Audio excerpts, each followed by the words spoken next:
राज्यातील कोट्यवधी मतदारांनी आज त्यांचा कौल दिलेला आहे। मात्र काही लोक मतदारांच्या या निर्णयावरही हल्ले करायला लागलेले आहे। नागपुरात अत्यंत दुर्दैवी आणि गंभीर घटना घडलेली आहे। हे समोर तुम्ही ही जी गाडी पाहताय मध्य नागपूर विधानसभा क्षेत्रात किल्ला परिसरातल्या बूथ क्रमांक 268 मधून ईव्हीएम घेऊन स्ट्रॉंग रूम मध्ये ठेवण्यासाठी ही गाडी निघालेली होती। मात्र किल्ला परिसरातून जशी ही गाडी बाहेर निघाली याच्यावर काही लोकांनी अचानक ही गाडी अडवली आणि त्याच्यानंतर आरोप करायला लागले की यामध्ये ईव्हीएम संदर्भातले जी काही प्रक्रिया आहे किंवा जे काही नियम आहे त्याचा पालन केला जात नाही आणि त्याच्यानंतर या गाडीवर जबर दगडफेक करण्यात आली।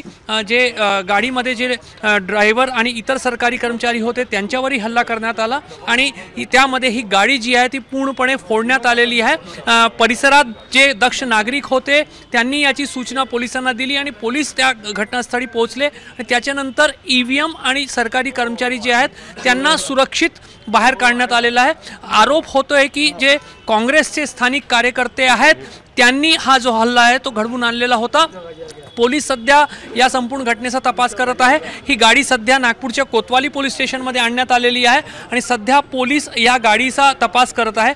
मात्र ईव्हीएम ज्याच्यामध्ये जनतेचा निर्णय कैद होतो आणि ती ईव्हीएम जेव्हा मतमोजणीसाठी स्ट्रॉंग रूम मध्ये मतदान केंद्रातून प्रक्रिया पूर्ण केल्यानंतर स्ट्रॉंग रूम साठी निघालेली होती तेव्हा या गाडीवर हल्ला करण्यात आलेला आहे। त्यामुळे कुठेतरी लोकशाहीवर हा हल्ला आहे का असा प्रश्न निर्माण होतोय।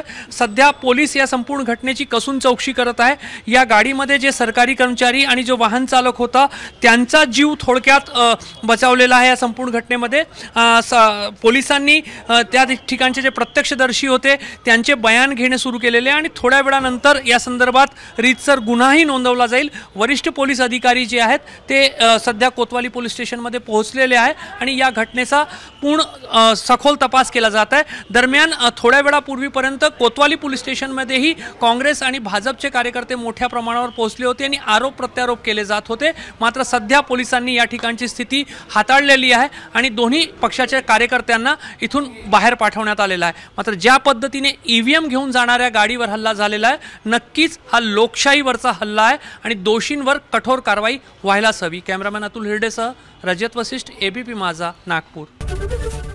एबीपी माझा, उघडा डोळे बघा नीट।